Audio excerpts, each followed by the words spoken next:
Estado de guerra. La ofensiva total para el dominio absoluto. De Jack Baker. Introducción. El despertar del guerrero. Hay un momento en la vida de todo hombre y toda mujer, en el que el mundo deja de ser el lugar amable que prometieron los cuentos de infancia. No es un momento dramático. No llega con truenos ni con revelaciones místicas.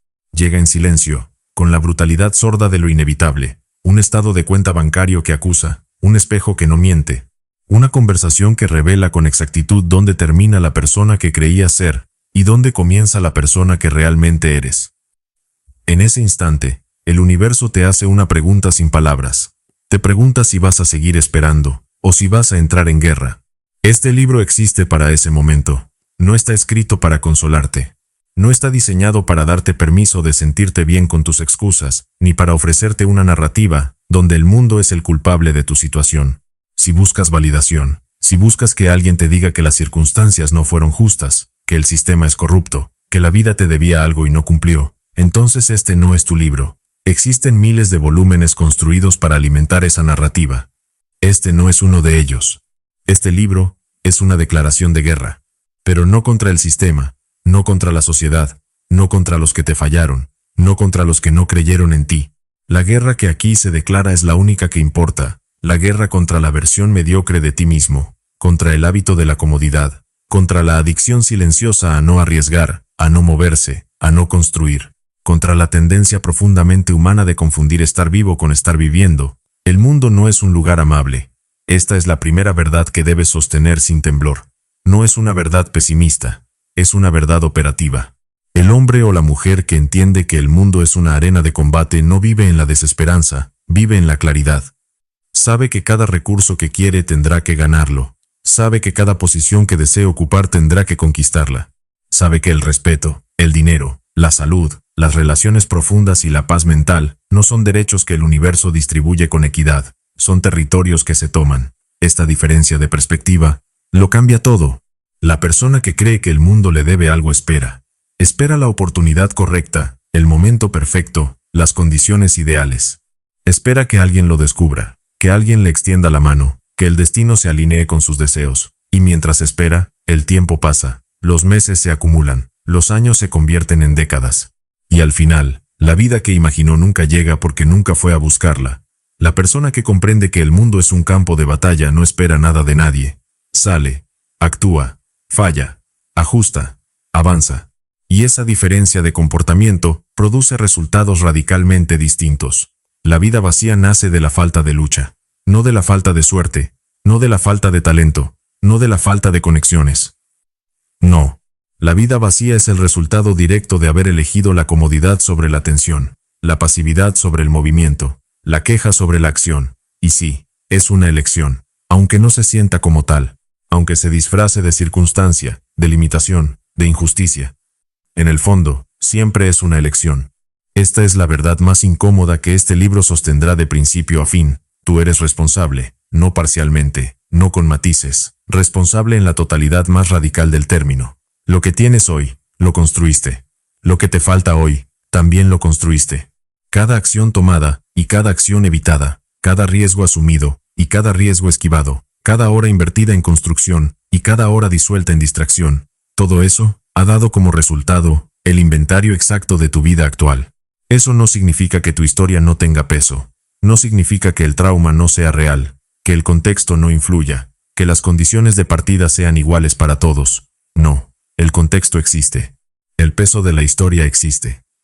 Pero hay personas que han partido desde las condiciones más brutales de pobreza, de violencia, de abandono, de discriminación, y han construido imperios. Y hay personas que han tenido todas las ventajas, y han producido exactamente nada.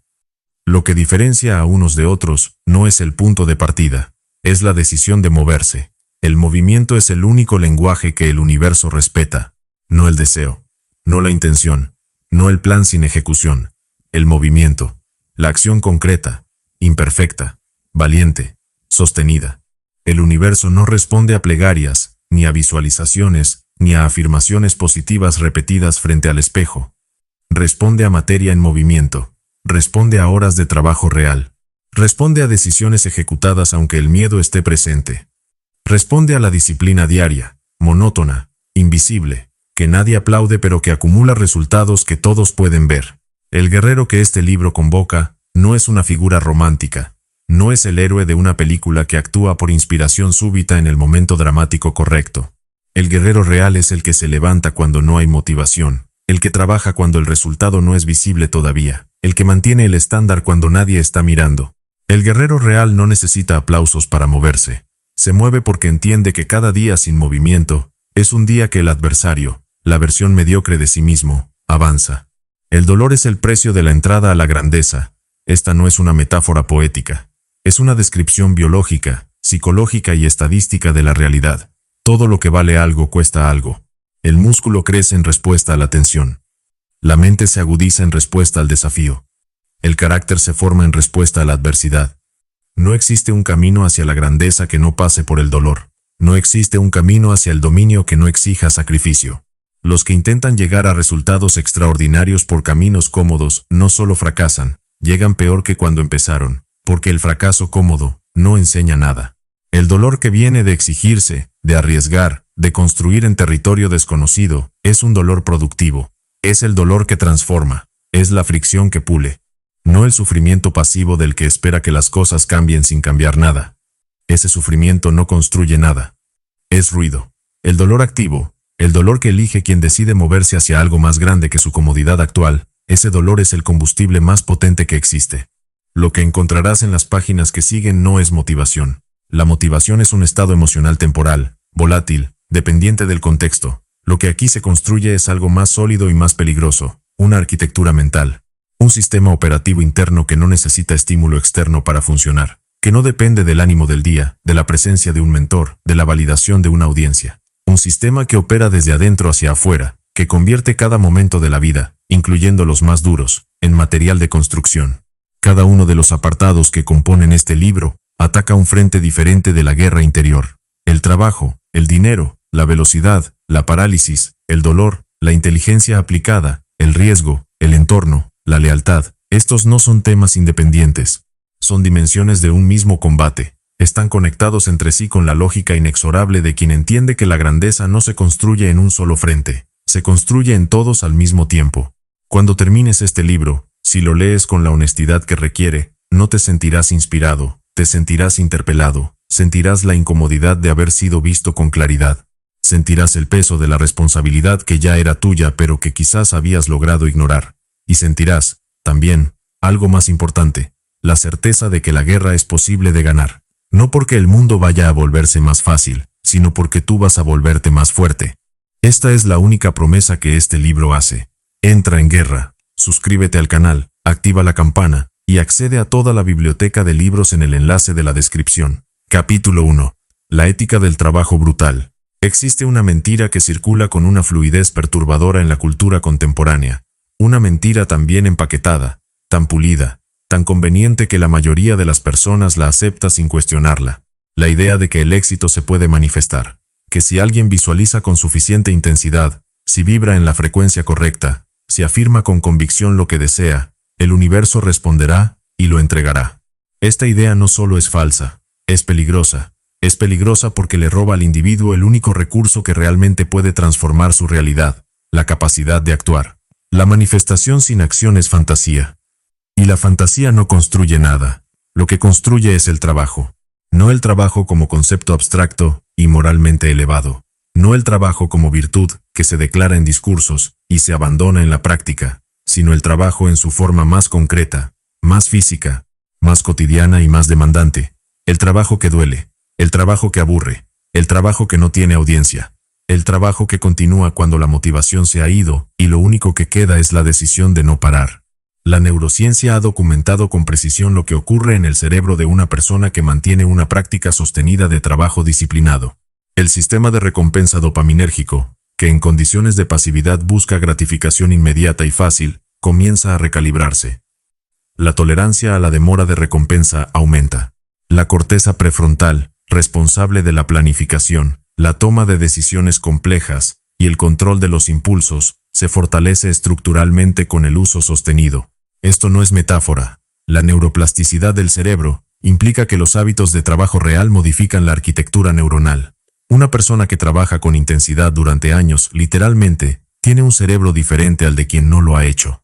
Pero más allá de la biología, hay algo más profundo en juego: la identidad. La identidad no se forma con lo que se desea hacer, se forma con lo que se hace. Cada acción repetida es un voto que el individuo emite sobre quién es. Cada vez que alguien se sienta a trabajar cuando preferiría evitarlo, está diciendo algo sobre sí mismo. Está construyendo una narrativa interna que con el tiempo se vuelve irrefutable. Soy alguien que cumple. Soy alguien que no se detiene. Soy alguien cuya palabra, empezando por la palabra que se da a sí mismo, tiene peso. Esta narrativa interna es la base de la confianza real. No la confianza que se produce al escuchar un discurso motivacional o después de un retiro de fin de semana. La confianza que solo puede construirse de una manera: teniendo un historial verificable de acciones sostenidas.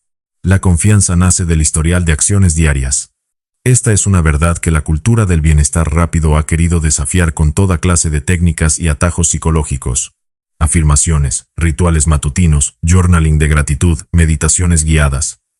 Todas esas herramientas tienen su utilidad cuando se usan correctamente. Pero ninguna puede sustituir al historial. Ninguna puede reemplazar la memoria corporal e intelectual de haber hecho el trabajo, de haber fallado, de haber continuado, de haber mejorado. La confianza profunda, la que no colapsa bajo presión, la que persiste cuando el contexto es adverso, esa solo puede construirse haciendo. Existe una distinción crítica que pocos se detienen a examinar: la diferencia entre ocuparse y trabajar. Ocuparse es movimiento sin dirección productiva. Es responder correos, hacer llamadas que podrían haberse evitado, asistir a reuniones que no generan resultado, organizar la mesa de trabajo durante 40 minutos antes de empezar a producir. La ocupación crea la ilusión de trabajo sin sus frutos. Es la forma más seductora de evitar el trabajo real, porque se siente como actividad pero no produce nada sustancial. Trabajar, en el sentido que este libro defiende, es aplicar tiempo y energía de alta calidad a las acciones que directamente generan el resultado deseado. Es hacer la llamada de ventas difícil, no las fáciles. Es escribir el texto que importa, no ajustar el formato que ya está bien. Es entrenar con la intensidad que produce adaptación, no moverse suavemente para poder decir que fuiste al gimnasio. La ética del trabajo brutal exige esta distinción permanente. ¿Esto que estoy haciendo ahora produce resultado, o me hace sentir ocupado para no tener que encarar lo que realmente necesita hacerse? La mayoría de las personas viven en el territorio de la ocupación. Y en ese territorio, los años pasan sin que las posiciones cambien sustancialmente. El salario crece ligeramente. Las deudas se mantienen. El cuerpo no mejora. Las relaciones no profundizan. Hay movimiento aparente, pero no hay avance real. Porque el avance real requiere trabajo real, y el trabajo real duele, exige, y confronta con las propias limitaciones de una manera que la ocupación disfraza con elegancia. La ética del trabajo brutal tampoco es estoicismo de escaparate. No se trata de padecer por el valor simbólico del padecimiento. Se trata de algo mucho más preciso: hacer lo que se necesita hacer, cuando se necesita hacerlo, con la intensidad que el resultado requiere, independientemente de las condiciones emocionales del momento. Esto es radicalmente diferente al masoquismo productivo que algunos confunden con disciplina. El trabajo brutal no se autoimpone sufrimiento innecesario. Acumula trabajo necesario con consistencia implacable. Creer en el trabajo es distinto a glorificarlo.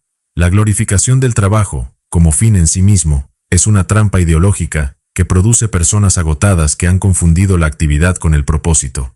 El trabajo es un instrumento. Pero es el instrumento más poderoso disponible. Y la forma de usarlo correctamente es entender que si uno se concentra en lo que hace día a día, con disciplina, con foco, con honestidad sobre lo que realmente se está produciendo, el resultado llega solo. No por magia, por acumulación, por la lógica implacable de la causa y el efecto aplicada con consistencia. El trabajo duro es la única póliza real. Esta afirmación merece examinarse con precisión porque es fácil de malinterpretar. No significa que el trabajo garantice el éxito en todos los contextos, ni que el mérito sea siempre recompensado en los plazos que uno esperaría.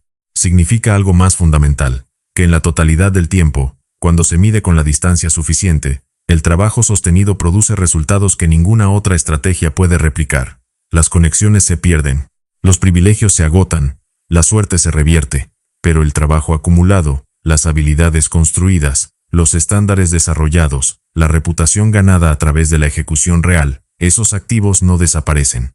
La persona que trabaja durante una década con intensidad y foco, posee algo que no puede quitarle ninguna circunstancia: la capacidad de producir, de crear, de resolver, de adaptarse.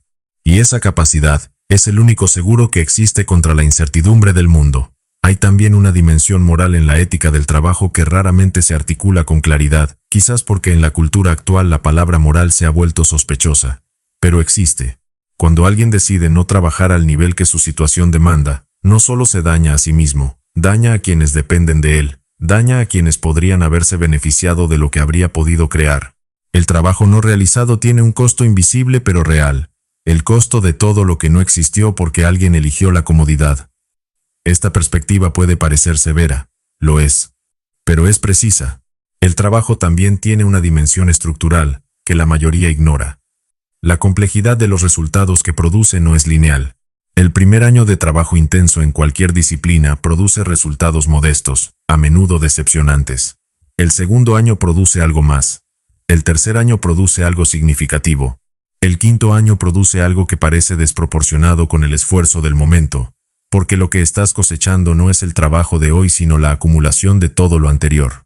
Esta es la razón por la que la mayoría abandonan en el periodo de menor retorno, justo antes de que la curva de resultados empiece a inclinarse hacia arriba de forma exponencial. La paciencia en el contexto del trabajo brutal no es resignación. Es comprensión profunda de los mecanismos de la acumulación. Es saber que el atleta que lleva 2 años entrenando todavía no ha llegado al punto donde la física del músculo, la memoria neurológica y la eficiencia mecánica empiezan a combinarse para producir rendimiento extraordinario. El emprendedor que lleva 3 años construyendo su empresa todavía no ha llegado al punto donde la reputación, la red, los sistemas y la experiencia acumulada se combinan para producir un crecimiento que desde afuera parecerá repentino, pero que en realidad fue construido en silencio durante años de trabajo que nadie veía. Esta invisibilidad del proceso es parte del trabajo. Quien necesita que el proceso sea visible para continuar, quien necesita el aplauso constante para no detenerse, no ha entendido todavía la naturaleza profunda del trabajo de largo plazo. El trabajo real es, por definición, en gran medida solitario, no espectacular, repetitivo y exigente. Y es exactamente esa naturaleza la que lo hace poderoso. Porque la mayoría no puede sostenerlo. El que sí puede sostenerlo se diferencia de manera radical. La ética del trabajo brutal también implica una relación honesta con el tiempo. El tiempo es el único recurso verdaderamente no renovable. No el dinero, que puede recuperarse. No la salud, que hasta cierto punto puede restaurarse. El tiempo es irreversible, y cada hora que pasa no vuelve. Esta verdad, cuando se incorpora visceralmente, y no solo como concepto intelectual, transforma la relación con el trabajo. Cuando entiendes que cada hora de distracción es una hora que no puedes recuperar, cuando comprendes que el tiempo que pasas en actividades que no construyen nada, es tiempo que se extrae directamente de la vida que quieres construir, el trabajo cambia de naturaleza, deja de ser una obligación, y se convierte en urgencia. Urgencia no como ansiedad, como claridad. La claridad de que el tiempo que tienes es exactamente el que tienes, que no habrá más tiempo del previsto, y que cada decisión sobre cómo usar ese tiempo es una decisión sobre quién serás al final. Esta es la ética del trabajo brutal en su dimensión más profunda. No es una técnica de productividad. Es una postura existencial. Es la decisión de tomar el propio tiempo en serio, de tratarlo como el recurso más valioso que existe, de no regalarlo, no desperdiciarlo, no permitir que se escape sin haber producido algo real. El trabajo no lo resuelve todo, pero sin trabajo, nada más funciona. Ninguna estrategia, ninguna relación, ninguna inteligencia, ninguna herramienta produce sus frutos sin el trabajo que los activa. El trabajo es la condición de posibilidad de todo lo demás. Es el suelo sobre el que se construye cualquier otra forma de grandeza. Y quien entiende esto, quien lo incorpora no como idea sino como práctica diaria, irreversible, está operando con una ventaja que pocos poseen. Empieza hoy, no mañana, no el lunes, no después de terminar este libro. Ahora, esa es la primera batalla que tienes que ganar. Capítulo 2. Ofensiva financiera total. El dinero no es un tema tabú para las personas que lo tienen. El dinero es un tema tabú para las personas que no lo tienen, y que han construido toda una arquitectura filosófica alrededor de ese tabú para no tener que confrontar su relación real con él. La cultura del dinero sucio, la espiritualidad que equipara la pobreza con la virtud, La narrativa de que el rico es moralmente sospechoso, todo esto no es sabiduría, es racionalización. Es el mecanismo psicológico de defensa más elegante que existe. Convertir la incapacidad en principio. El dinero es energía. Es la forma codificada que el mundo moderno usa para registrar el valor que alguien ha producido para otros. No siempre con justicia perfecta, no en todos los casos con la ecuanimidad que uno querría, pero en términos estadísticos, a lo largo del tiempo, el dinero tiende a moverse hacia donde se produce valor, donde se resuelven problemas, donde se genera algo que otros necesitan o desean. Entender esto no es materialismo, es realismo funcional. Y el realismo funcional respecto al dinero comienza con una premisa que debe instalarse de forma permanente en la arquitectura mental. Maximizar los ingresos es una prioridad, no una opción. No es un deseo de consumo. No es avaricia. Es la condición que hace posible todo lo demás. La familia que quieres proteger requiere recursos. La salud que quieres mantener requiere recursos. La libertad que quieres ejercer requiere recursos. La causa que quieres apoyar requiere recursos. El tiempo que quieres controlar requiere recursos. Ignorar esta cadena de causalidad es un lujo que no puedes permitirte. La economía conductual ha documentado con exactitud los patrones de pensamiento que mantienen a las personas en posiciones financieras precarias independientemente de sus ingresos. El primero y más devastador es el sesgo del presente. La tendencia sistemática de los seres humanos a sobrevalorar el beneficio inmediato y subvalorar el beneficio futuro. Este sesgo, que tiene raíces evolutivas profundas en la psicología de la supervivencia inmediata, opera silenciosamente en cada decisión financiera. Te hace gastar hoy lo que podría construir mañana. Te hace elegir la satisfacción del momento sobre la posición de largo plazo. El segundo patrón es la aversión a la pérdida. El descubrimiento de Kahneman y Tversky de que el dolor de perder algo es aproximadamente el doble de intenso que el placer de ganar lo equivalente. Esta asimetría psicológica hace que las personas eviten el riesgo de forma irracional, protejan lo que tienen con una intensidad que supera la que aplican a conseguir lo que necesitan, y en consecuencia permanezcan estancadas, porque sin riesgo no hay expansión, y sin expansión, los ingresos no crecen. El tercer patrón es el más relevante para la ofensiva financiera que este capítulo propone, la mentalidad de escasez. La persona con mentalidad de escasez vive permanentemente orientada a reducir gastos, a ahorrar, a recortar, a proteger lo poco que tiene. Y ese enfoque, aunque pragmáticamente necesario hasta cierto umbral, es matemáticamente insuficiente para producir cambios de posición financiera significativos. No puedes ahorrar tu camino hacia la grandeza. Es matemáticamente imposible. Si tus ingresos son insuficientes, reducir el gasto hasta el mínimo posible solo te lleva a sobrevivir con menor incomodidad. No te lleva a ningún otro lugar. La ecuación financiera tiene dos variables: ingresos y gastos. La cultura financiera convencional está obsesionada con la segunda variable, la del gasto, porque es la que el individuo puede controlar más directamente y con mayor visibilidad inmediata. Pero la variable que realmente determina la posición financiera a largo plazo es la primera, los ingresos. La ofensiva financiera total significa reorientar el foco hacia el lado de los ingresos con una agresividad estratégica que la mayoría de las personas nunca ha ejercido. Significa hacerse constantemente las preguntas correctas. ¿Qué valor puedo crear que alguien más pague? ¿Cuánto más podría cobrar si mejorara esta habilidad específica? ¿Existe un mercado donde lo que hago es más valorado que en el mercado donde actualmente opero? ¿Hay una forma de multiplicar mi capacidad de generación de valor sin multiplicar linealmente mi tiempo?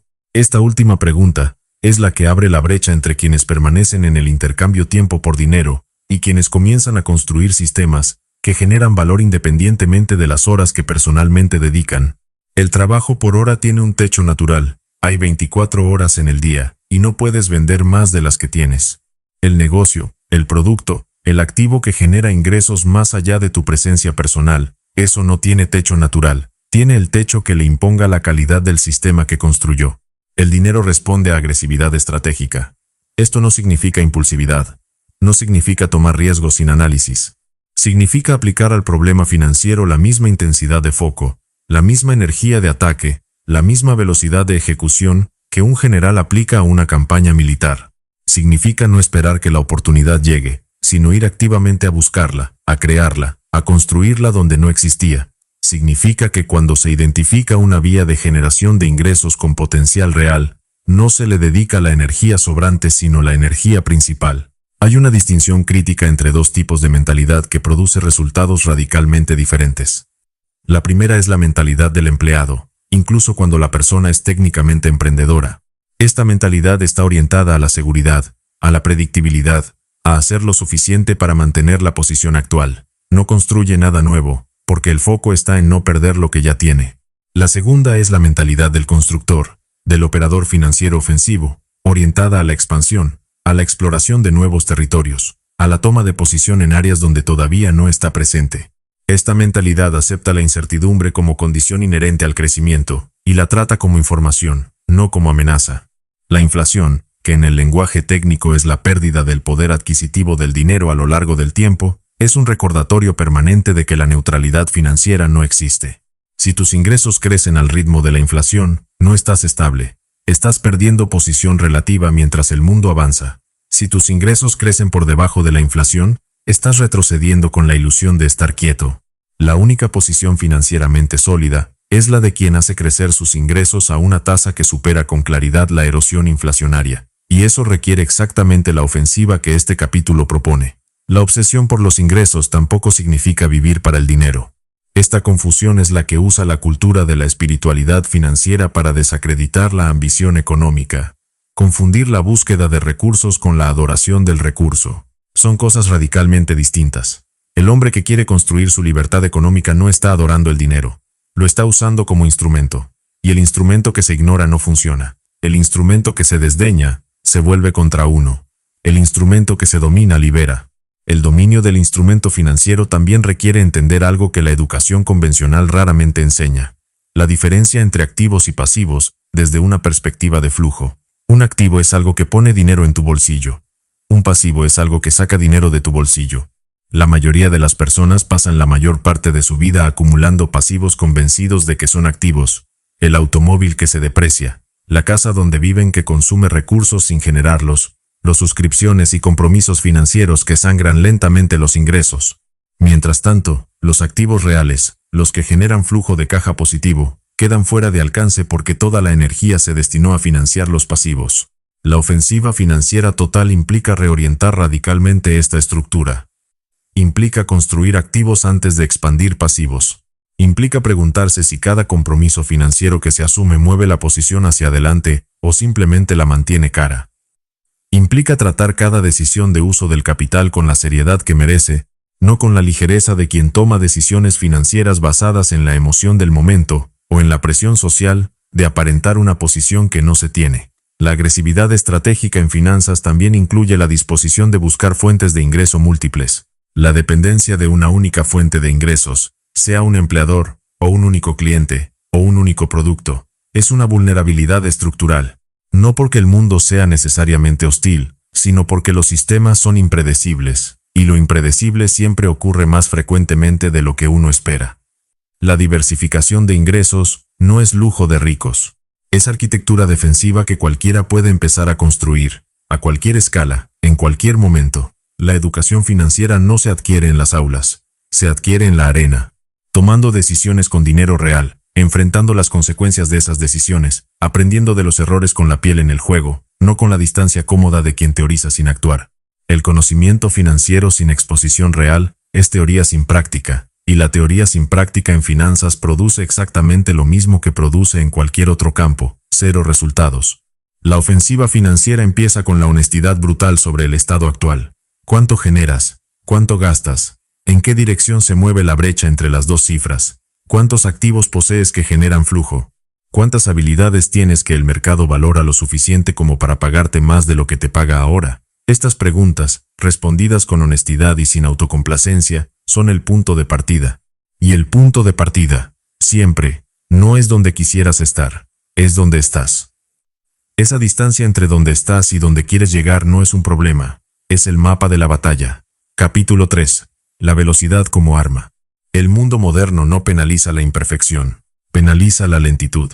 Esta distinción, que parece pequeña al escucharla, produce consecuencias enormes en la forma en que las personas abordan la ejecución.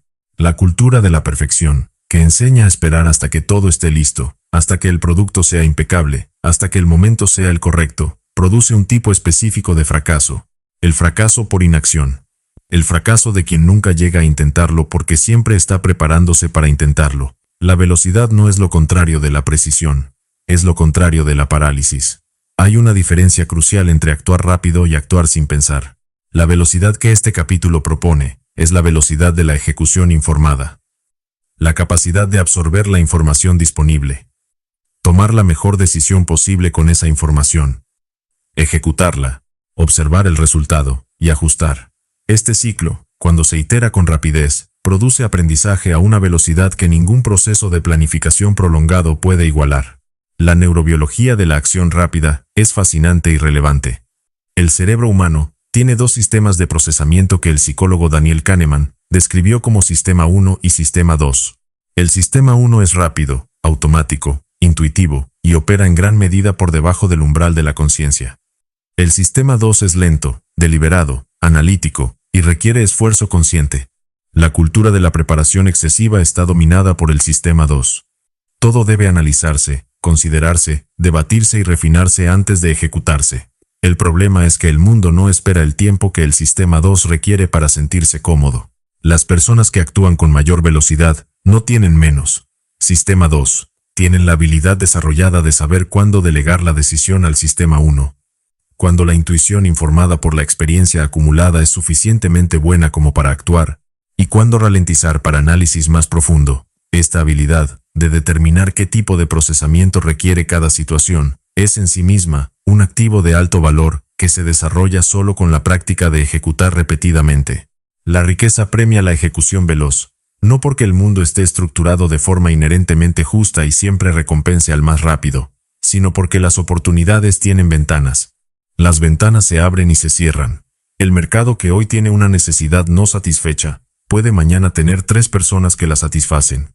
El cliente que hoy está buscando exactamente lo que tú ofreces, puede mañana haber encontrado a alguien que se adelantó.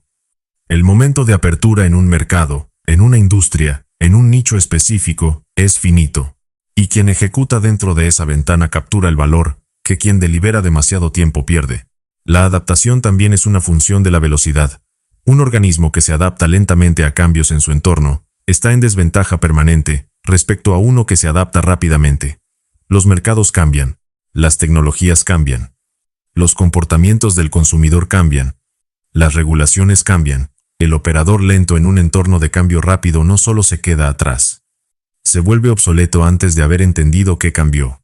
El operador veloz no solo sobrevive al cambio, lo usa como oportunidad, porque mientras los lentos están procesando lo que ocurrió, él ya está operando en la nueva realidad. La iteración como estrategia de dominio merece especial atención. En física, la iteración significa repetir un proceso aplicando el resultado del ciclo anterior como punto de partida del siguiente. En el contexto de la ejecución de alto rendimiento, la iteración veloz es el mecanismo más poderoso de mejora que existe. No la planificación perfecta previa, no el análisis exhaustivo de todos los escenarios posibles, sino el ciclo rápido de actuar, observar, aprender, ajustar y volver a actuar. Cada ciclo produce información que el siguiente ciclo puede usar, y quien itera 10 veces en el tiempo que otro itera una, aprende 10 veces más en el mismo periodo. Esto tiene implicaciones directas en cómo se debe abordar cualquier nuevo proyecto, negocio, habilidad o territorio.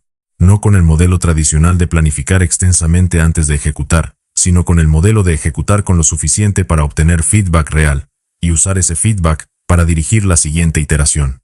El producto mínimo viable, concepto que popularizó la cultura del emprendimiento tecnológico, no es solo una metodología de desarrollo de software, es una epistemología aplicada. La idea de que el conocimiento más valioso viene de la interacción con la realidad, no de la especulación sobre ella. Si tienes una idea para aumentar tus ingresos hoy, ejecútala hoy. No en su forma perfecta, no con todos los sistemas establecidos, no con el logo diseñado y el sitio web construido y la estrategia de marketing elaborada, en su forma mínima viable, que te permita obtener la primera señal real. ¿Hay alguien dispuesto a pagar por esto? ¿Hay alguien que lo necesita? ¿Funciona el concepto fundamental en el mundo real? Esas preguntas no se responden con planificación, se responden con ejecución. La velocidad también tiene una dimensión de gestión de la energía que raramente se discute. Muchas personas confunden la velocidad de ejecución con el trabajo frenético sin estructura.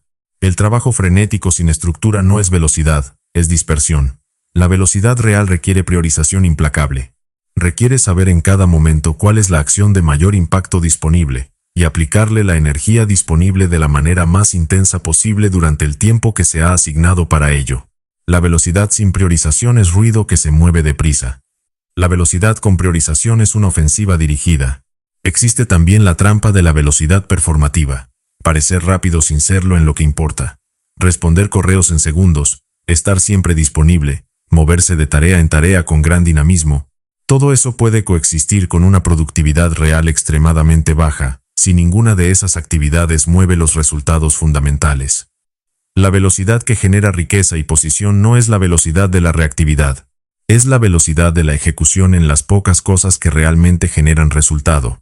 Los mejores operadores, los que construyen posiciones financieras y de influencia significativas en periodos relativamente cortos, comparten una característica observable. Tienen una tolerancia extraordinariamente baja para el tiempo, entre decisión y ejecución. No necesitan haber resuelto todas las dudas antes de comenzar. No necesitan que el ambiente sea propicio. No esperan la aprobación de nadie para moverse.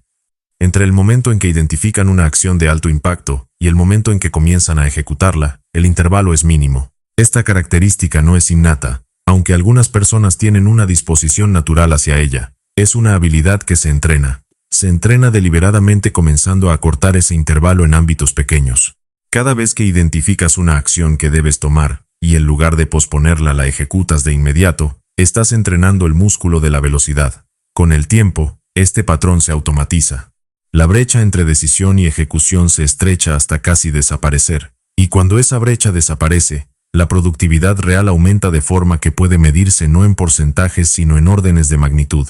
La velocidad también opera en la dimensión del aprendizaje. Aprender rápido no significa aprender superficialmente. Significa desarrollar la habilidad de identificar con rapidez cuáles son los principios fundamentales de un campo nuevo, los que explican el 80% de los resultados, y dominarlos primero antes de ocuparse de los detalles. Este patrón de aprendizaje, que combina la velocidad de adquisición del principio con la profundidad de comprensión de su aplicación, es lo que permite a algunos individuos ser competentes en un campo nuevo en meses cuando a otros les lleva años. La velocidad no perdona la ignorancia profunda. Un médico no puede diagnosticar rápido si no tiene el conocimiento que hace posible el diagnóstico. Un inversor no puede decidir rápido sin el marco conceptual que le permite evaluar las variables relevantes. Pero dentro de la zona de competencia propia, la velocidad es el diferenciador que separa al que produce del que prepara para producir. El mundo moderno tiene un ritmo de cambio sin precedente histórico. Las ventanas de oportunidad se abren y se cierran con una velocidad que no tiene comparación con ninguna era anterior. En este contexto, la deliberación excesiva no es prudencia. Es un lujo que pocas personas pueden permitirse. El que espera el momento perfecto generalmente encuentra que cuando ese momento llega, ya no está disponible porque alguien que actuó antes ya lo ocupó. Actúa ahora. Actúa con la información que tienes. Actúa aunque no estés listo. La readiness perfecta es una ilusión que protege al que tiene miedo de comenzar. La disposición imperfecta más la acción produce más resultados reales que la preparación perfecta sin ejecución, siempre. Sin excepción. Capítulo 4. La acción cinética contra la parálisis. La parálisis es la enfermedad más común de nuestra era. No la depresión, no la ansiedad, aunque ambas son prevalentes. La parálisis. Ese estado específico de inmovilidad, en el que la mente gira sin cesar sobre las mismas variables, sin producir decisión ni movimiento. La mente que analiza en bucle, que pesa pros y contras indefinidamente, que busca la certeza antes de comprometerse con una dirección, y en esa búsqueda interminable de certeza consume exactamente el tiempo y la energía que podría haber usado para actuar y obtener información real sobre el mundo. La parálisis tiene un mecanismo neurobiológico preciso. La amígdala, esa estructura profunda del sistema límbico que procesa las amenazas, no distingue entre amenaza física y amenaza social o de identidad. Para la amígdala, el riesgo de tomar una decisión equivocada y quedar en ridículo, perder dinero o fallar públicamente, activa los mismos circuitos de alarma que activaría un depredador físico. La respuesta de estrés que esto produce, con cortisol y adrenalina fluyendo en el sistema, no está diseñada para facilitar el pensamiento claro y la acción deliberada. Está diseñada para huir o paralizarse.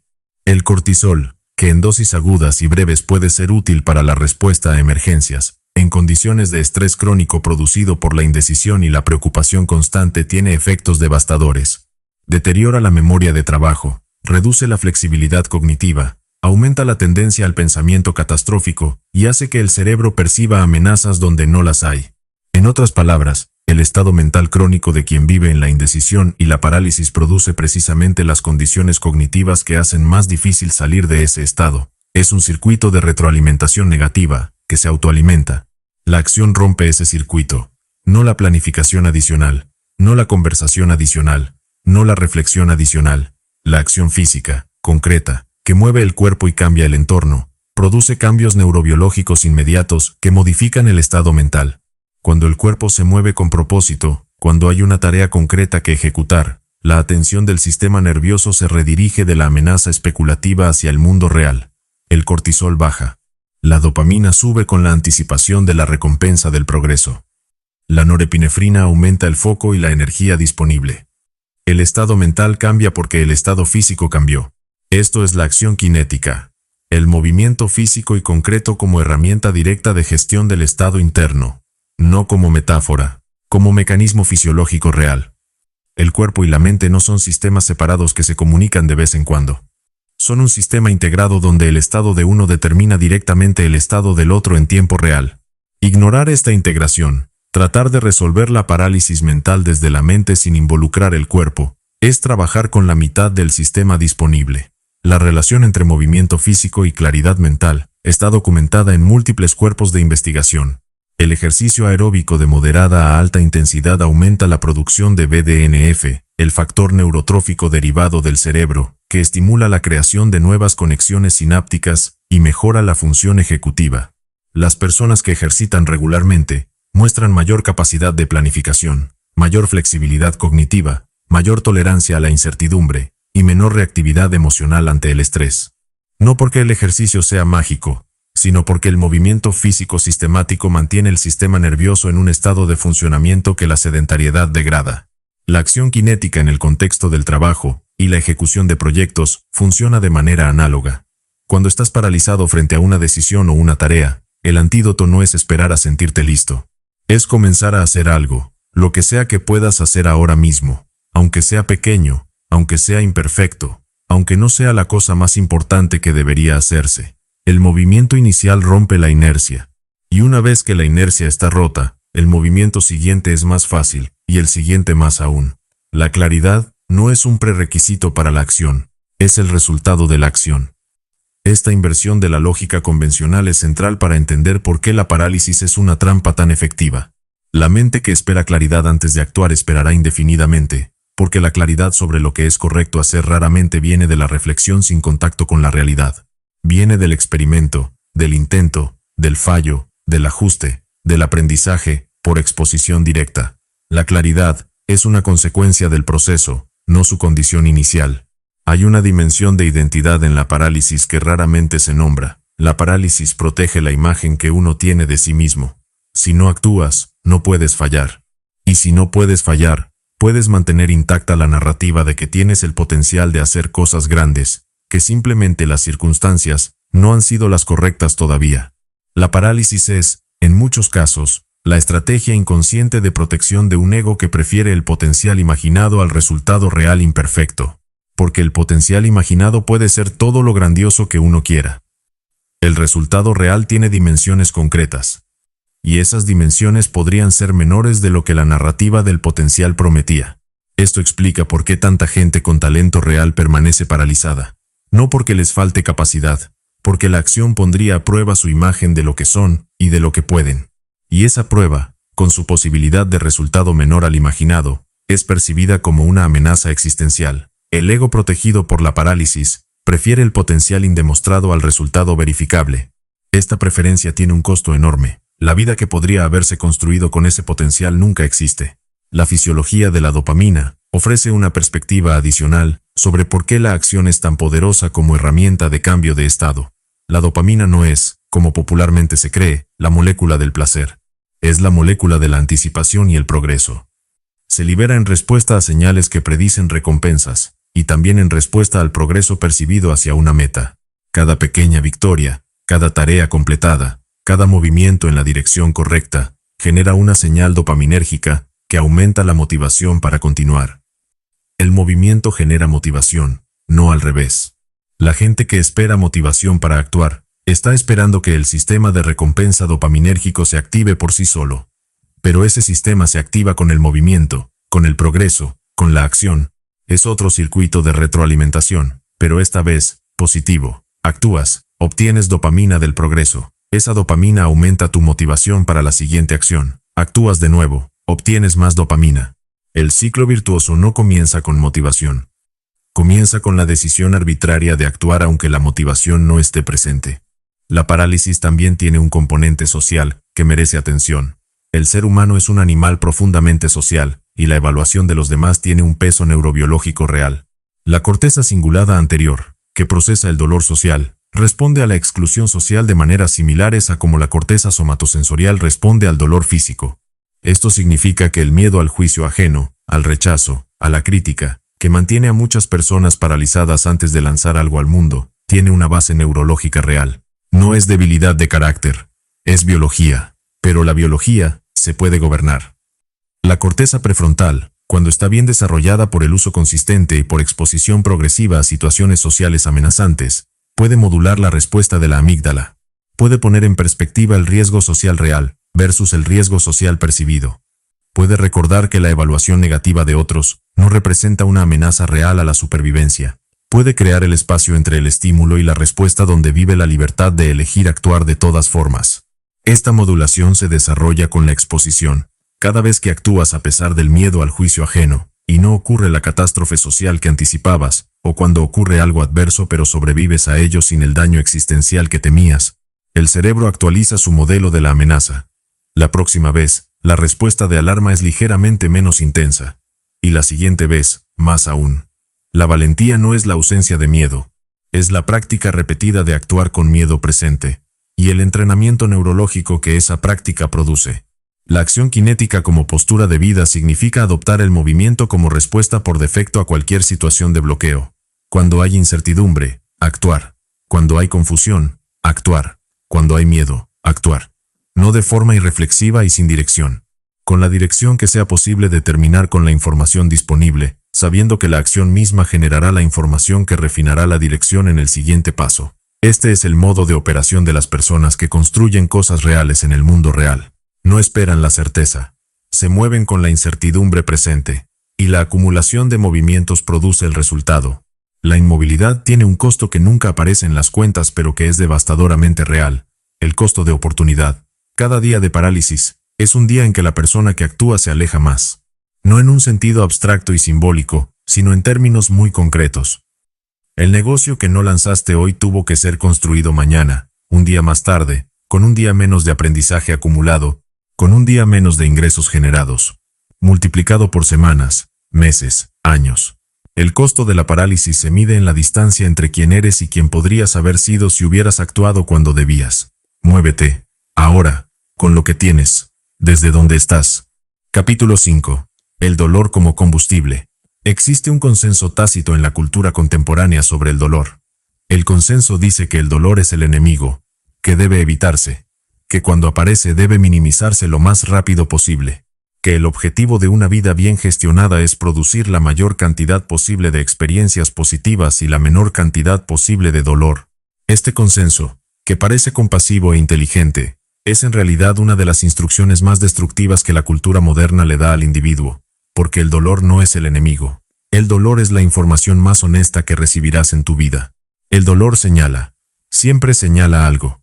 El dolor físico del entrenamiento señala que el músculo está siendo sometido a tensión suficiente para producir adaptación. El dolor del fracaso señala que hay una brecha entre la capacidad actual y la capacidad que la tarea requiere. El dolor de la pérdida señala cuánto importaba lo perdido y activa los recursos de adaptación.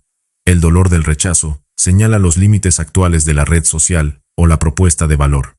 En todos los casos, el dolor es información, y la información, si se lee correctamente, es poder. La psicología del trauma ha evolucionado significativamente en las últimas décadas. Durante mucho tiempo, el modelo dominante fue el del trauma como herida, algo que ocurrió, dejó una marca, y esa marca debilita. Este modelo, aunque útil para ciertas intervenciones clínicas, ha contribuido a una cultura que trata el trauma como una categoría definitoria de identidad, como algo que le sucedió a la persona, y que explica permanentemente su estado actual. El modelo más reciente y más poderoso reconoce el fenómeno del crecimiento postraumático, la evidencia de que la experiencia de situaciones adversas graves puede, en las condiciones adecuadas, producir un fortalecimiento que supera el estado previo al trauma. El crecimiento postraumático no es universal, pero es real, y su mecanismo es relevante. La adversidad intensa, cuando se procesa con la actitud correcta y los recursos adecuados, fuerza una reorganización de los esquemas cognitivos, las prioridades vitales y la percepción de las propias capacidades que puede producir una persona más robusta, más clara y más poderosa que la que existía antes del golpe.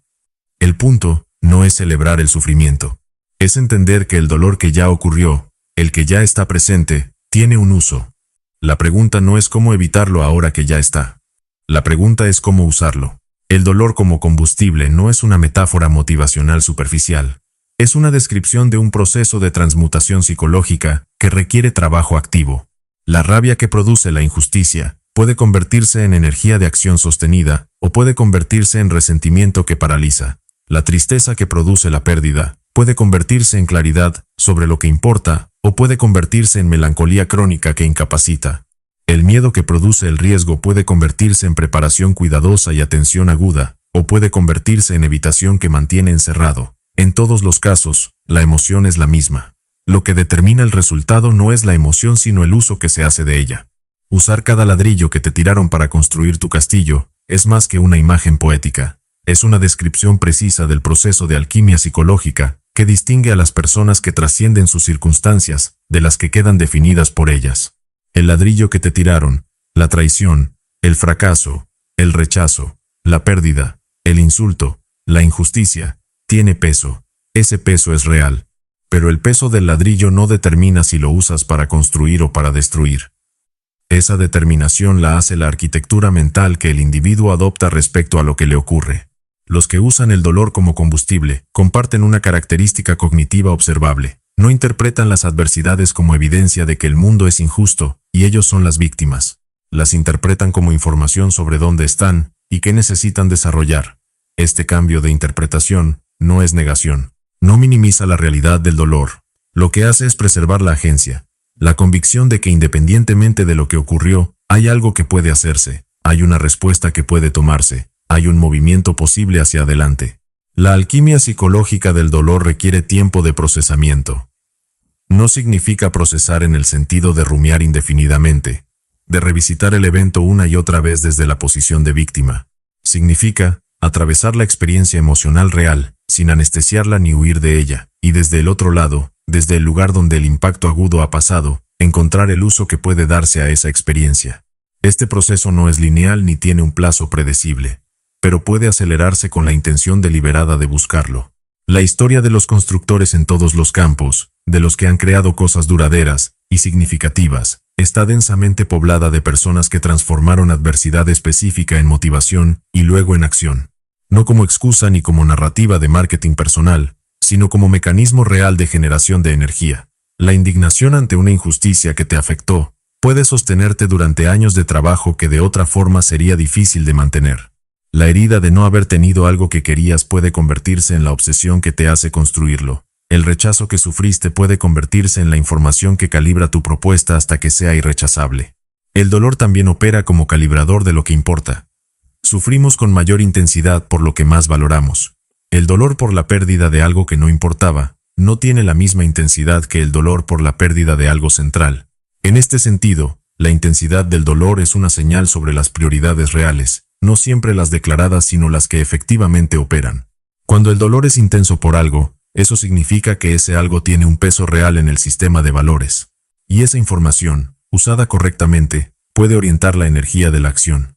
Hay una trampa frecuente en la narrativa del dolor como combustible que debe nombrarse, la trampa del victimismo performativo. Hay personas que han encontrado en el dolor una identidad, una fuente de narrativa, una razón para no moverse. El dolor se convierte en la justificación permanente de la posición actual. No avanzo porque sufrí. No me comprometo porque me traicionaron. No arriesgo porque ya perdí demasiado. Esta postura no es alquimia. Es la reacción contraria. Usar el dolor como ancla en lugar de como propulsor. La diferencia entre usar el dolor como combustible y usarlo como excusa no está en la intensidad del dolor sufrido. Está en la dirección del movimiento que produce. El dolor que propulsa produce acción, construcción, avance. El dolor que ancla produce narrativa sobre el dolor, justificación de la inmovilidad, solicitud de comprensión del entorno. Son usos radicalmente distintos de la misma materia prima. Y esa elección, aunque no siempre consciente, determina resultados radicalmente distintos. La transmutación emocional es también una cuestión de tiempo de permanencia en los estados. La persona que usa el dolor como combustible no ignora el dolor, lo siente con plena intensidad, pero no vive permanentemente en él. Permite que atraviese el sistema, extrae la información que contiene y lo convierte en energía de movimiento en el menor tiempo posible, no porque negarle tiempo al dolor sea virtud en sí mismo, sino porque el tiempo pasado en el estado de dolor pasivo es tiempo que no está disponible para la construcción activa. El dolor que ya ocurrió no puede deshacerse. Esta es una verdad tan simple que parece trivial, pero que cuando se internaliza de verdad transforma la relación con el pasado. Lo que ocurrió, ocurrió. El tiempo que se invierte en lamentarlo, en resistir su realidad, en negarlo, en querer que hubiera sido diferente, es tiempo que se gasta en una transacción que no puede producir ningún resultado tangible. El pasado es el único territorio donde la acción humana es literalmente imposible. Todo lo que puede hacerse, solo puede hacerse en el presente. Y el presente con el pasado ya incorporado como material de construcción. La energía emocional que genera el dolor, cuando se canaliza con intención, es extraordinariamente poderosa. La rabia controlada es una de las fuerzas más efectivas que existen. No la rabia sin dirección que destruye indiscriminadamente. La rabia fría, orientada, precisa, que sabe exactamente a dónde va y qué va a construir. Muchos de los logros más extraordinarios de la historia humana fueron construidos sobre esta energía. Personas que transformaron lo que les hicieron en combustible, para crear algo que no tenía precedente. Tu dolor es tuyo, no el de quien te lo causó, no el del sistema que lo permitió, tuyo. Y porque es tuyo, puedes hacer con él lo que quieras. Puedes dejarlo estancado y convertirte en su monumento. O puedes usarlo para construir algo que haga que quienes te hicieron daño, y quienes dudan de ti, y quienes nunca creyeron, sean irrelevantes, porque lo que construiste con ese dolor habla por sí solo. Capítulo 6. Inteligencia más sudor igual a dominio. El intelectual que no actúa es un ornamento. El trabajador que no piensa es una herramienta. Ninguno de los dos produce dominio.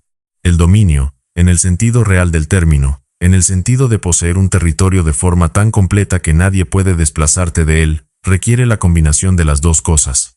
La capacidad de pensar con profundidad y precisión, y la disposición de hacer el trabajo físico real que lleva esa profundidad al mundo concreto. Esta combinación parece obvia cuando se enuncia. No lo es en la práctica, porque el mundo está lleno de personas inteligentes que no sudan, y de personas que sudan sin inteligencia suficiente para asegurarse de que el sudor va en la dirección correcta. Los primeros producen ideas brillantes que no existen en el mundo porque nunca se ejecutaron. Los segundos producen resultados de trabajo duro, que están siempre por debajo de su potencial, porque la estrategia que los guía es deficiente. La inteligencia sin sudor es arrogancia. Esta afirmación merece desarrollarse. La arrogancia intelectual, esa postura de quien sabe pero no hace, de quien critica pero no construye, de quien tiene la teoría pero no la ejecución, es una forma de engaño que empobrece tanto al que la ejerce como al mundo, que podría haberse beneficiado de lo que esa inteligencia podría haber creado, si hubiera estado dispuesta a ponerse al servicio del trabajo real.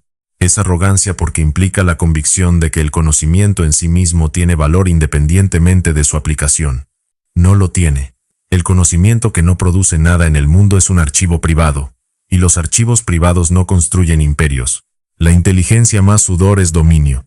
No es una ecuación motivacional. Es una descripción funcional de lo que produce resultados que perduran. La estrategia sin ejecución es teoría. La ejecución sin estrategia es fuerza bruta que llega donde llega el esfuerzo puro pero no más. La combinación de ambas es el mecanismo que permite escalar resultados, que permite que el esfuerzo de hoy construya capacidad para mañana, que permite que lo que se aprende en cada ciclo de ejecución refine la estrategia para el siguiente. La mentalidad cómoda, que este capítulo critica con precisión, es la que separa estos dos elementos. En su versión intelectual, mantiene la inteligencia alejada del sudor con el argumento de que las ideas son el activo real y la ejecución puede delegarse. Este argumento es verdad hasta cierto punto. Eventualmente, quien ha construido posición puede delegar muchos aspectos de la ejecución, pero ese punto al que se puede delegar con efectividad solo existe para quien primero fue al terreno y entendió la ejecución desde adentro. El estratega que nunca ejecutó carece del conocimiento táctil, de la comprensión encarnada de lo que la ejecución real implica, y esa carencia produce estrategias que se quiebran en contacto con la realidad. En su versión del trabajador que evita pensar, la mentalidad cómoda encuentra confort en el trabajo repetitivo, en hacer lo que siempre se ha hecho, en no cuestionar si el método actual es el mejor posible. Este tipo de trabajo puede ser físicamente agotador.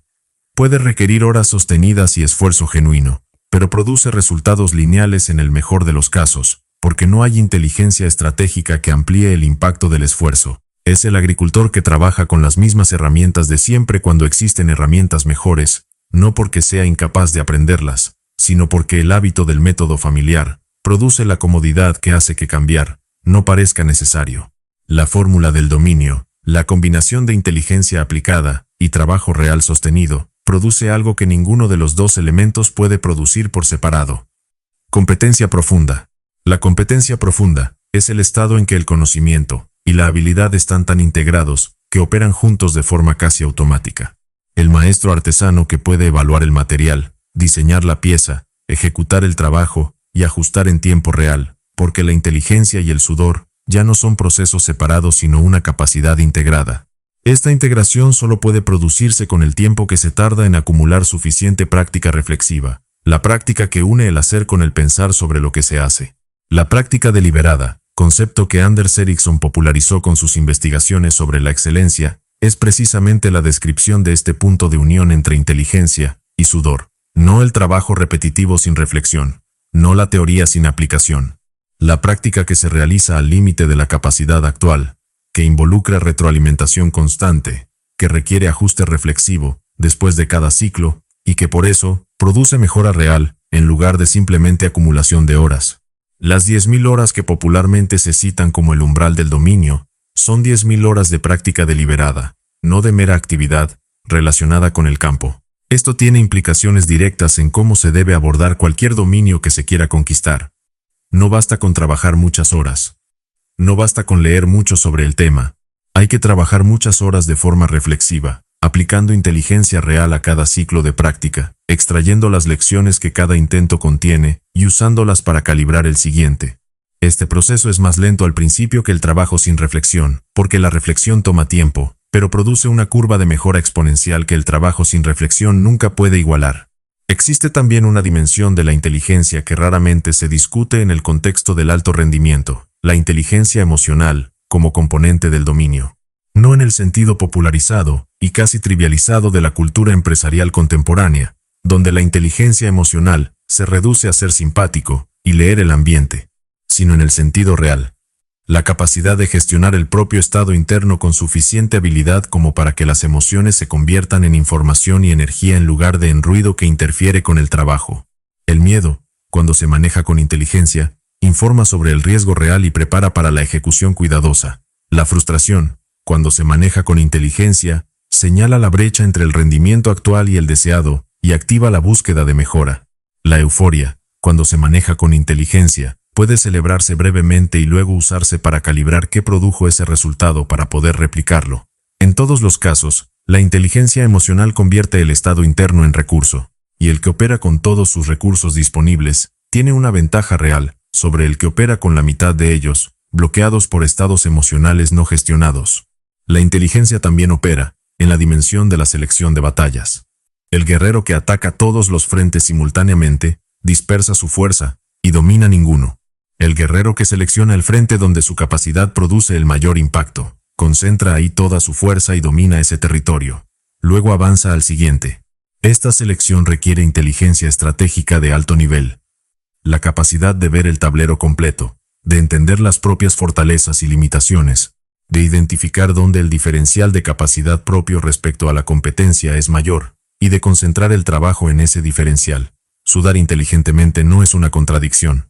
Es la descripción de la práctica del dominio. Sudar en la dirección correcta, con la intensidad correcta, en el momento correcto del proceso de construcción, produciendo exactamente el tipo de adaptación que el siguiente nivel requiere. Esta precisión no surge de forma natural. Se construye con la reflexión sobre el trabajo, con la voluntad de cuestionar si el método actual es el mejor posible, con la búsqueda activa de retroalimentación que incomode, y que revele las brechas que la comodidad de trabajar sin espejo no puede mostrar. El dominio no es un estado final, es una posición dinámica que requiere mantenimiento activo. El que se detiene de trabajar e innovar desde su posición de dominio comienza a perderla, porque el mundo no se detiene, los competidores no se detienen, y la competencia efectiva aumenta con el tiempo en cualquier campo de valor. El dominio es una conquista, que debe reconquistarse permanentemente, y eso requiere que la inteligencia y el sudor no sean estrategias de llegada sino postura permanente de operación. Capítulo 7. El riesgo es el maestro. Hay algo que nadie que opera desde la seguridad puede aprender. Lo que se aprende en el límite donde la posición actual se juega, donde la inversión puede perderse, donde la reputación puede dañarse, donde el fracaso tiene consecuencias reales. Este tipo de conocimiento, el conocimiento que se obtiene con la piel en el juego, tiene una textura y una profundidad que ninguna otra forma de aprendizaje puede producir, porque cuando las consecuencias son reales, la atención es real. Cuando hay algo que perder, el aprendizaje se graba en el sistema nervioso de una manera que la teoría sin exposición nunca puede replicar. El riesgo es el maestro más exigente y más honesto que existe. No da consuelo, no adapta la lección a lo que el estudiante quiere escuchar, no acepta excusas. Entrega el resultado de tus decisiones con la precisión exacta de la realidad, y te obliga a confrontar la brecha entre lo que creías saber y lo que realmente sabías. Este proceso, aunque doloroso, es el mecanismo de aprendizaje más efectivo disponible. El error que cuesta algo, que tiene consecuencias reales, produce un cambio en el modelo mental que persiste. El error hipotético, simulado en un contexto de seguridad, produce comprensión intelectual que se evapora cuando el contexto cambia. La psicología del riesgo es uno de los campos más ricos y más ignorados de la psicología contemporánea en el ámbito del desarrollo personal. Nassim Taleb ha articulado con brillantez la idea de que los sistemas frágiles, los que evitan la tensión y el riesgo, se vuelven progresivamente más vulnerables, hasta que un evento de intensidad suficiente los rompe de forma catastrófica. Los sistemas antifrágiles, en contraste, mejoran con la tensión. Cada exposición a un nivel moderado de estrés o riesgo los hace más robustos para el siguiente. Esta propiedad de la antifragilidad no es solo una descripción de sistemas financieros o naturales, es una descripción del desarrollo humano. La persona que evita sistemáticamente el riesgo se vuelve progresivamente más frágil, más vulnerable a las perturbaciones que inevitablemente llegan, más incapaz de responder ante la adversidad porque no ha construido la musculatura emocional, cognitiva y práctica que solo se desarrolla con la exposición progresiva a situaciones de incertidumbre real. Mientras tanto, la persona que se expone deliberada y progresivamente al riesgo, que toma posiciones donde puede perder algo real, construye exactamente esa musculatura. Cada riesgo tomado y sobrevivido, sea cual sea el resultado, deja al individuo más capaz de tomar el siguiente. O lo arriesgas todo, literalmente todo, o no ganas nada que valga la pena conservar. Esta afirmación debe entenderse con precisión, para no ser confundida con imprudencia. Arriesgar todo no significa apostar de forma aleatoria e irracional. Significa estar dispuesto a poner en juego lo que se tiene para obtener lo que se quiere. Significa que en los momentos donde la oportunidad real requiere compromiso total, el que se reserva, el que pone solo una parte de sí mismo, obtiene solo una parte del resultado, o no obtiene nada, porque la oportunidad requería el nivel de compromiso que no se entregó. Las historias de creación de riqueza y de dominio en cualquier campo tienen como denominador común la disposición al riesgo real en momentos clave. No el riesgo impulsivo y sin análisis, sino el riesgo calculado. El que se toma después de haber evaluado la situación tan profundamente como el tiempo y la información permiten, y luego se ejecuta con la totalidad de los recursos disponibles. La mitad del compromiso en el momento que requiere compromiso total, es la peor de las posiciones. Suficiente para perder, insuficiente para ganar. La exposición progresiva al riesgo como estrategia de desarrollo merece una descripción cuidadosa. No se comienza arriesgando todo en el primer intento. Se comienza con posiciones donde las consecuencias del fracaso son manejables y el aprendizaje es real. Se observa el resultado, se integra la lección, se aumenta gradualmente la exposición. Con el tiempo, la capacidad de operar bajo presión real, de tomar decisiones con consecuencias reales, de mantener la claridad mental cuando hay algo importante en juego, se desarrolla de la misma manera que se desarrolla cualquier otra habilidad, con práctica progresiva. El crecimiento por tensión, que en biología se llama hormesis, tiene su equivalente exacto en el desarrollo psicológico y profesional. La dosis correcta de estrés, la que supera ligeramente la capacidad actual pero no la aplasta, produce adaptación. La ausencia de estrés produce atrofia. El exceso de estrés, que supera de forma masiva la capacidad actual, produce colapso. El arte está en calibrar el nivel de riesgo al que uno se expone, de forma que sea suficientemente real para producir crecimiento, pero no tan masivo como para producir destrucción, sin posibilidad de recuperación. La identidad también se forma en el riesgo. Quien eres en el momento donde más tienes que perder, es quien realmente eres. No quien eres cuando todo va bien, cuando el ambiente es favorable, cuando los recursos son abundantes. Quién eres cuando el margen se estrecha, cuando la presión aumenta, cuando las consecuencias del siguiente movimiento son significativas. En esos momentos, el carácter real se revela. Y si no te has expuesto al riesgo real, tu carácter bajo presión es una incógnita incluso para ti mismo. Conocerse a uno mismo, en el sentido profundo y operativo del término, requiere haberse visto en situaciones donde algo real estaba en juego, requiere haber tomado posiciones con consecuencias reales. Requiere haber experimentado la presión que produce el riesgo, y haber observado cómo funciona el propio sistema de respuesta bajo esa presión. Solo desde ese conocimiento real, adquirido por exposición directa, se puede comenzar a construir con precisión sobre las propias fortalezas y a fortalecer las propias debilidades. El miedo al riesgo es, en muchos casos, miedo a descubrir algo sobre uno mismo que no se quiere saber. El riesgo evitado protege la imagen intacta de las propias capacidades. El riesgo tomado la pone a prueba.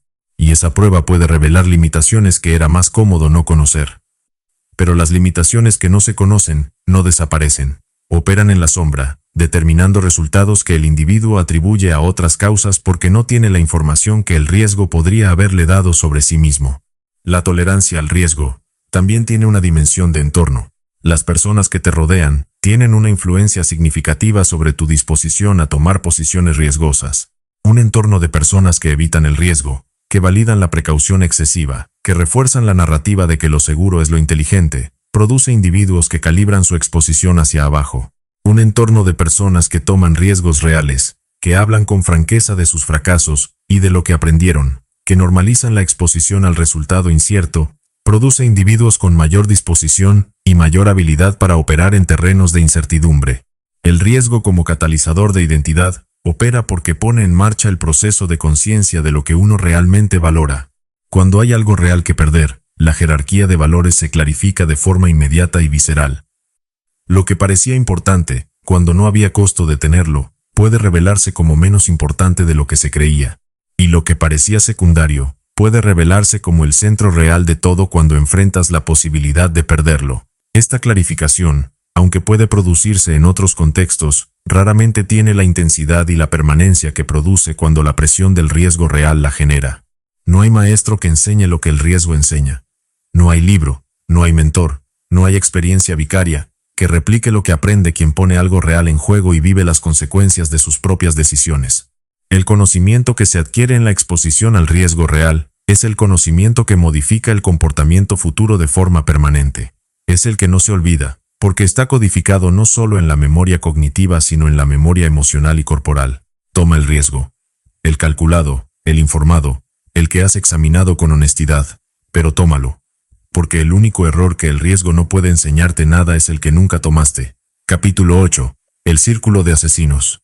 Nada en la psicología social está más documentado y es menos reconocido en su peso real que el efecto del entorno social inmediato sobre el comportamiento, las aspiraciones, las creencias sobre lo posible y los resultados concretos de una persona. El efecto no es sutil, es masivo. Las investigaciones sobre influencia social, sobre conformidad, sobre el contagio de normas y expectativas, convergen en una conclusión que la intuición popular captura con la regla de los 5. Eres el promedio de las 5 personas con las que pasas más tiempo. Esta regla, aunque simplificada, apunta a un mecanismo real.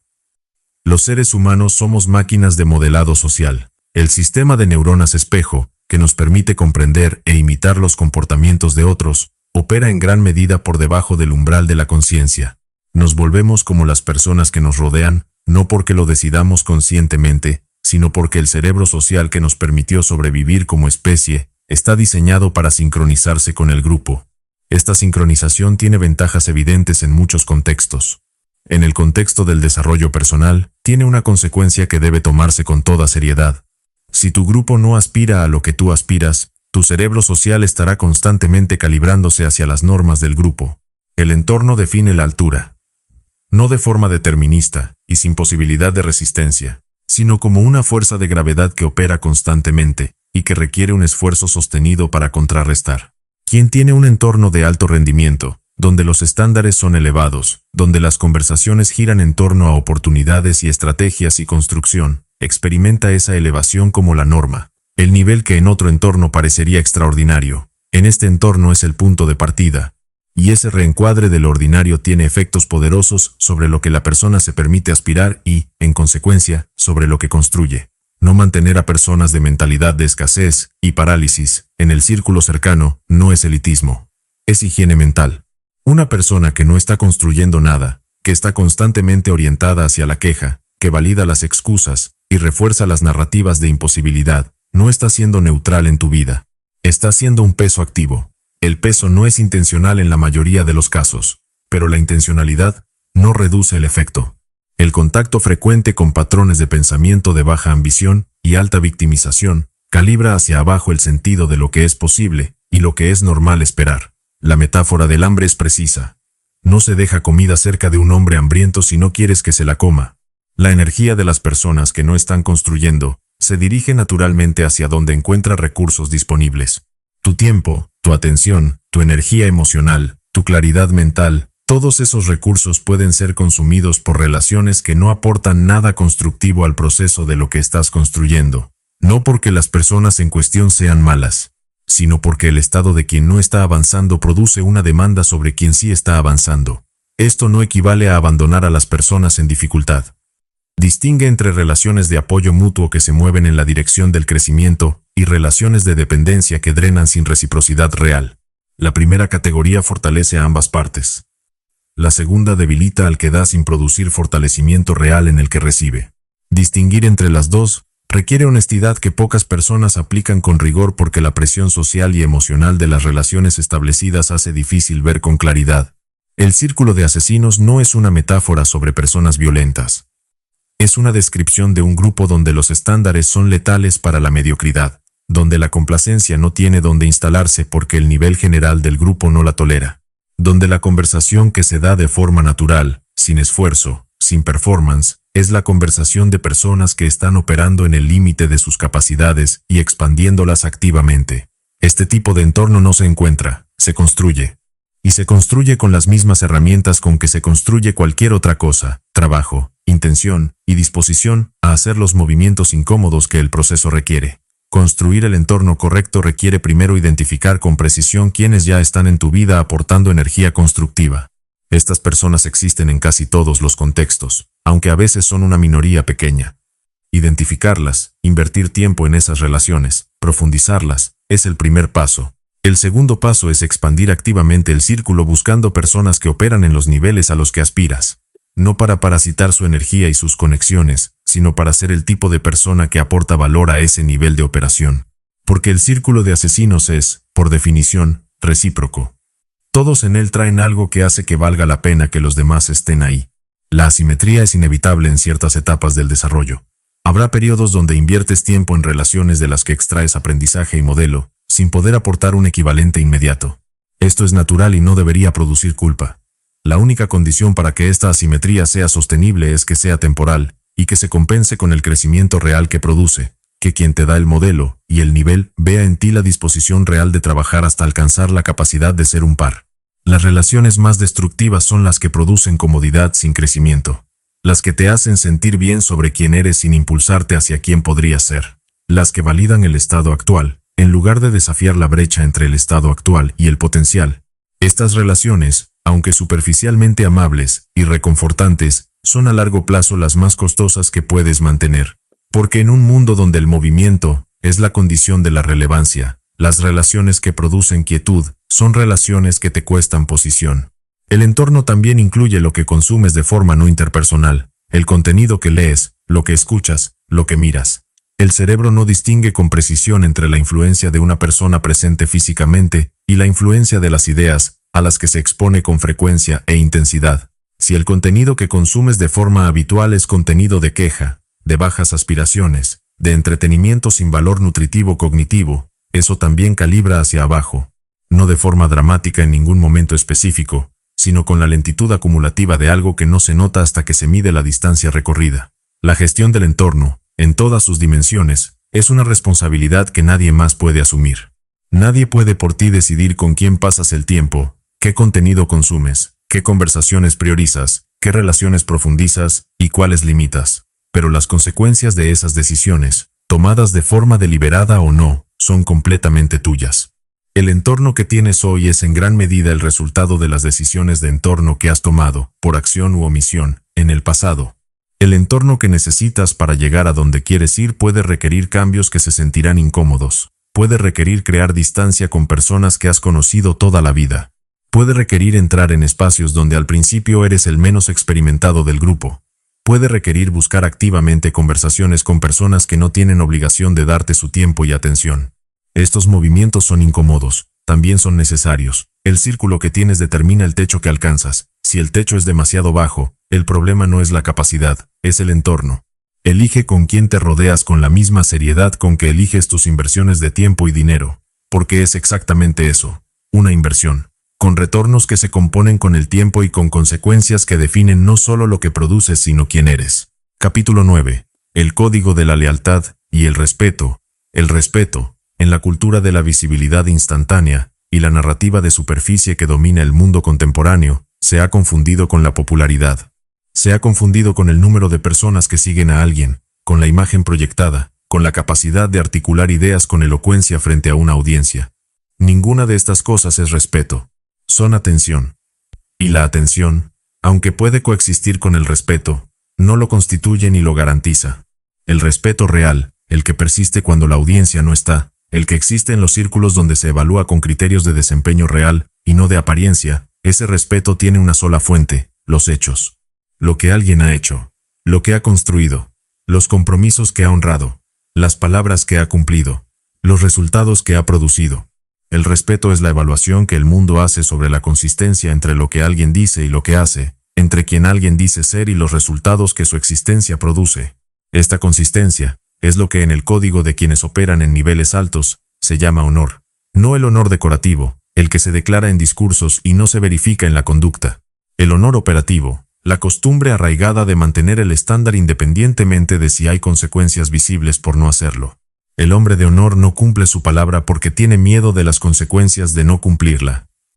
La cumple porque no cumplirla requeriría traicionar algo más profundo que cualquier conveniencia externa. Los hombres de verdad le suceden al mundo, no son espectadores.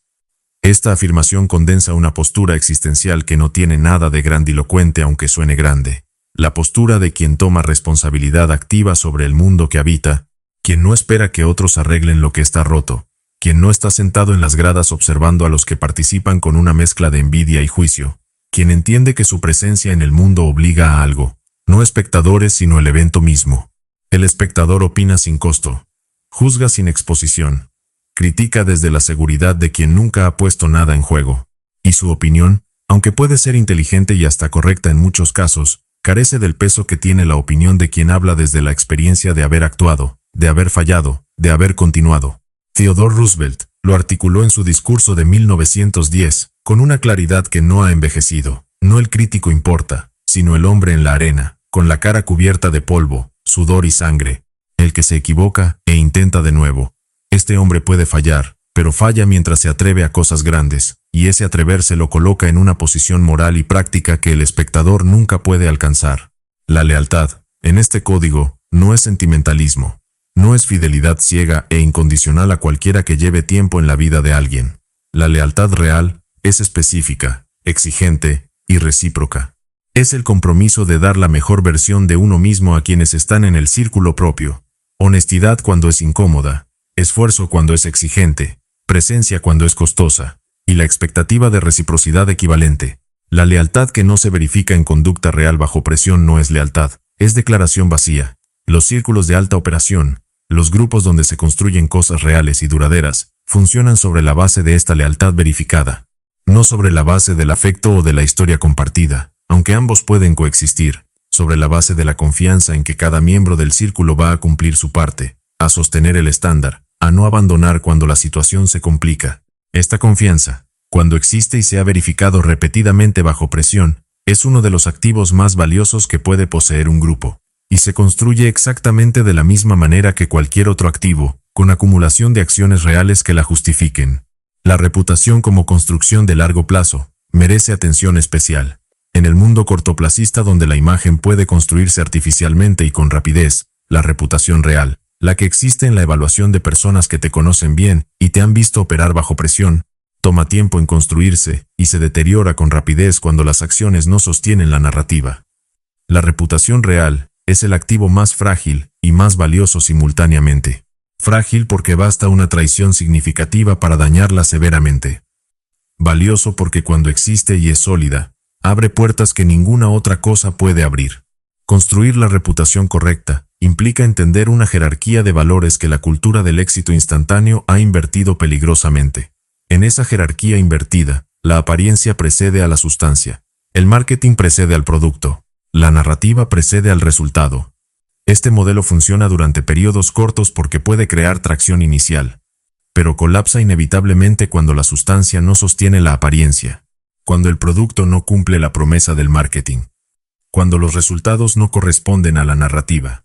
La jerarquía correcta invierte este orden: la sustancia primero, siempre, el producto, el resultado, la capacidad real, el compromiso honrado, y luego la narrativa que describe esa sustancia real. En este orden, la reputación que se construye tiene raíces. No colapsa bajo presión porque está fundamentada en hechos verificables, no en imagen que puede ser contradecida. El código de la lealtad y el respeto también implica una postura específica respecto a la competencia. La competencia real no teme a los competidores capaces. Los reconoce. Aprende de ellos. Los usa como calibradores del propio nivel. La inseguridad teme a los competidores y los difama, los minimiza, les niega mérito. Pero la difamación del competidor capaz solo revela la inseguridad de quien difama. El hombre que ha construido algo real no necesita que el otro sea menos para seguir siendo lo que es. Esto no significa ingenuidad respecto a las dinámicas de competencia real. Los mercados tienen límites, los recursos son finitos en muchos contextos. La competencia por posición existe y es real, pero la postura frente a esa competencia marca una diferencia enorme. Quien compite desde la seguridad de sus propias capacidades, buscando ser mejor, produce resultados superiores a quien compite desde el miedo, buscando que el otro sea peor. El respeto que se gana desde los hechos tiene también una dimensión de largo plazo, que el respeto ganado desde la imagen no puede igualar. La imagen envejece. Los hechos, con el tiempo, se sedimentan como historia. Y la historia de lo que alguien construyó, de los compromisos que honró, de la forma en que operó cuando nadie lo miraba, esa historia no puede reescribirse con marketing. Es el registro real, y es el único legado que persiste más allá del momento. El código, en última instancia, es simple aunque su práctica no lo sea. Hacer lo que se dice que se hará, hacer el trabajo al nivel que la situación exige, honrar a quienes merecen honor y esperar reciprocidad de los que forman el círculo. Operar en el mundo no como espectador que comenta, sino como actor que construye. Este código no produce aprobación universal, produce respeto real. Y el respeto real, de las personas cuyo respeto vale algo, es el único que merece buscarse. Los hombres y mujeres que el mundo recuerda no son los que más aprobación acumularon, son los que más construyeron, los que más se comprometieron, los que más pusieron en juego. Esa es la única forma de ser el evento en lugar del espectador. Y es la única forma de lealtad que el código que este libro defiende reconoce como real. La culpa es tuya, y esa es tu salvación. Este es el momento de la sentencia, no de la consolación, no del elogio por haber llegado hasta aquí, no del recordatorio amable de que el proceso es difícil y que todo lo que sientes es válido. Este es el momento de decirte con la claridad que solo puede tener algo que es absolutamente cierto. Estás exactamente donde mereces estar. Esto no es crueldad. Es la verdad más poderosa disponible. Estás exactamente donde mereces estar, no en el sentido cósmico de que el universo te haya asignado una posición que corresponde a tu valor como ser humano. El valor de un ser humano no se mide en ingresos ni en músculo, ni en posición social. Pero tu posición actual en todas esas dimensiones mesurables, tu cuenta bancaria, tu cuerpo, tus relaciones, tu nivel de dominio en tu campo, esas dimensiones sí son el resultado directo de las decisiones que tomaste y las que evitaste, de los riesgos que asumiste y los que esquivaste, de las horas que invertiste y las que malgastaste, de los estándares que mantuviste y los que abandonaste. Esta correspondencia entre decisiones y resultados no es perfecta en el corto plazo. El mundo tiene ruido, el azar existe, las condiciones de partida no son iguales para todos. Todo eso es real.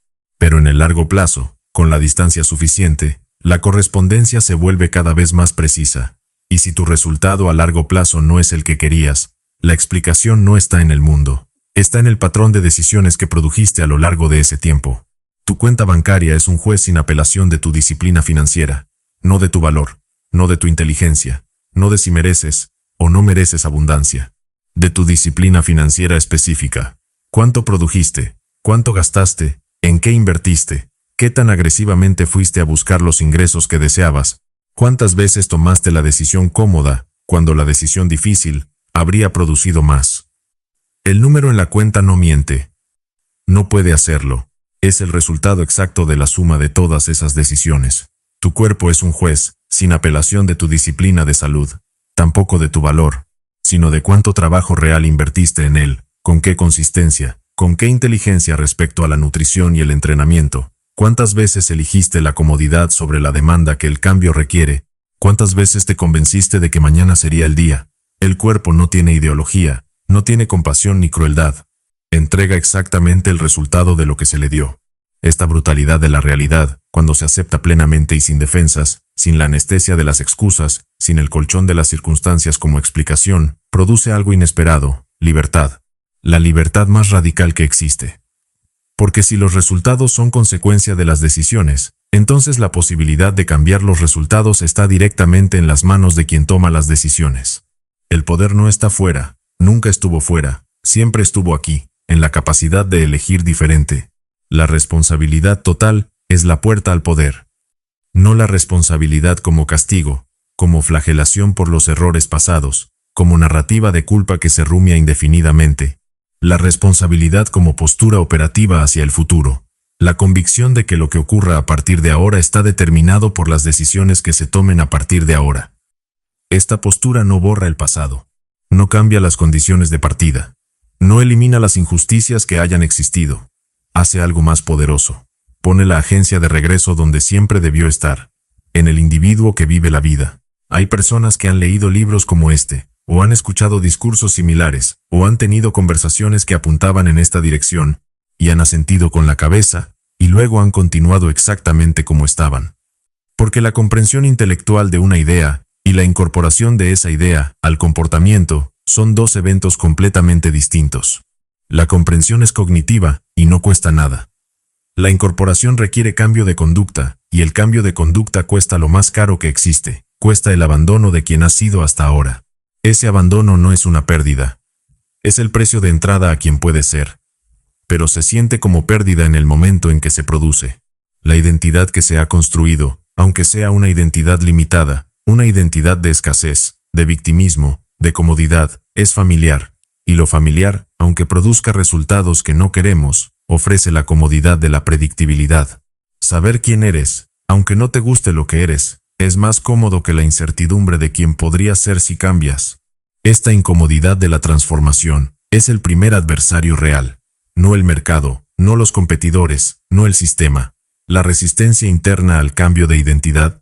La voz que dice que no puedes, que no es para ti, que es demasiado tarde, que la gente como tú no llega ahí. Esa voz no es sabiduría, es el sistema de mantenimiento del status quo del ego. Y no merece más respeto del que merece cualquier otro mecanismo de defensa que protege el pasado a costa del futuro. Lo que este libro ha construido a lo largo de cada uno de sus apartados es un argumento continuo para una sola postura existencial. Que la vida que quieres es posible, que es accesible desde donde estás, que los mecanismos para construirla son conocidos y están disponibles. Y que el único obstáculo real que existe entre quien eres ahora y quien puedes ser es la decisión de moverse.